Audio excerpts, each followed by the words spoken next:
새롭게 시작하는 21대 국회가 국민의 어려움을 덜어드리고 희망을 줄 수 있는 장이 되기를 기대합니다. 저 또한 의원님들의 의견을 경청하며 국회의 뜻이 국정 운영에 제대로 반영될 수 있도록 최선을 다하겠습니다.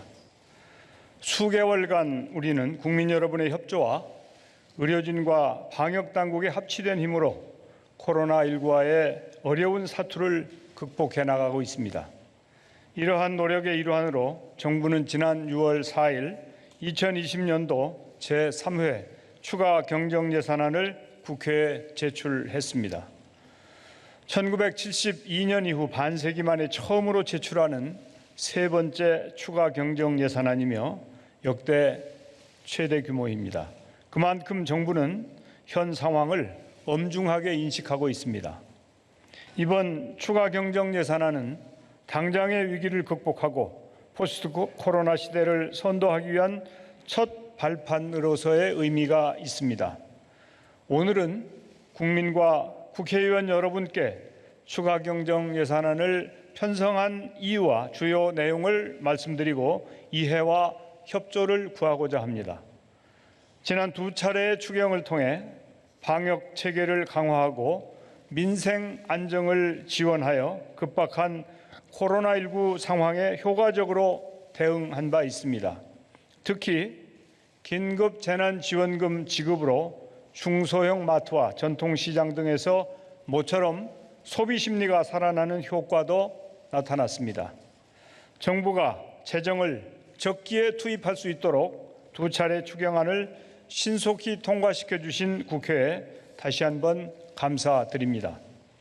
최근 코로나19는 수도권에서 소규모 집단 감염이 지속되고 충청권 등 다른 지역에서도 감염 사례가 발생하고 있어 안심할 수 없는 상황입니다. 그동안 성공적인 K-방역 덕분에 완전 봉쇄 없이도 어려움을 버텨내고 있습니다만 방역 대책만으로는 국민들의 무너진 일상을 회복할 수 없습니다. 특히 서비스업이 위축되고 소비가 감소하면서 소상공인의 어려움이 커지고 있으며 그 위기가 제조업으로까지 확산되고 있습니다. 세계 경제에 미치는 충격 또한 점차 본격화되고 있습니다.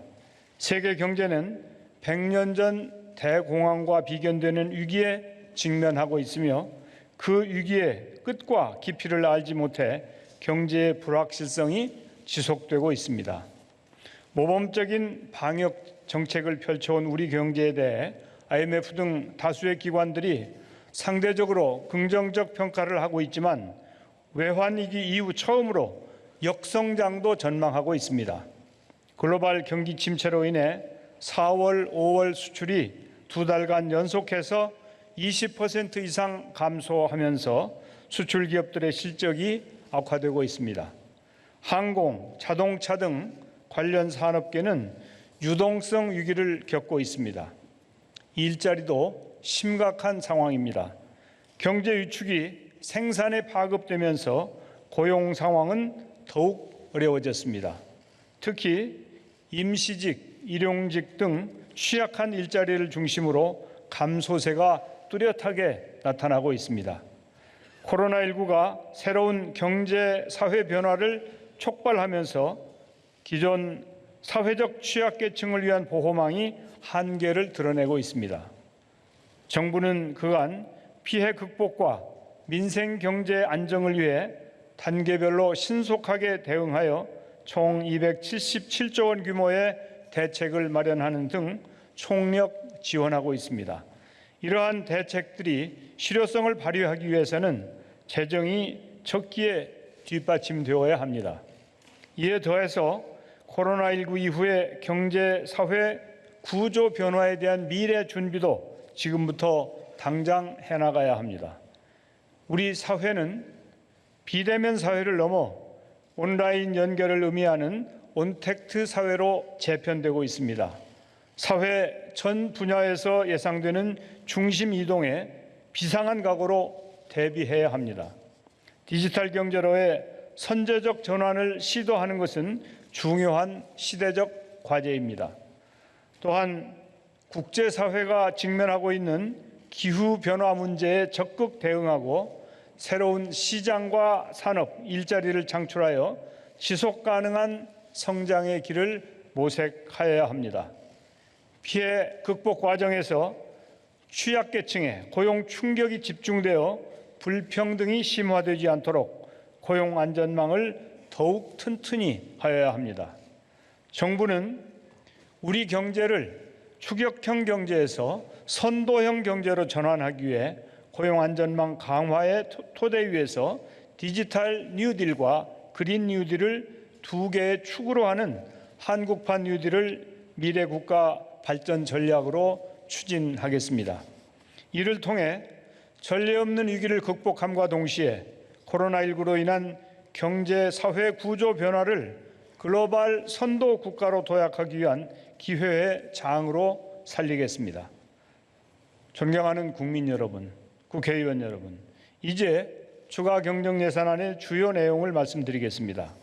정부는 조속한 경제 회복을 지원하고 한국판 뉴딜 등 포스트 코로나 대책을 적극 뒷받침하기 위해 총 35조 3천억 원 규모의 추가 경정 예산안을 마련했습니다.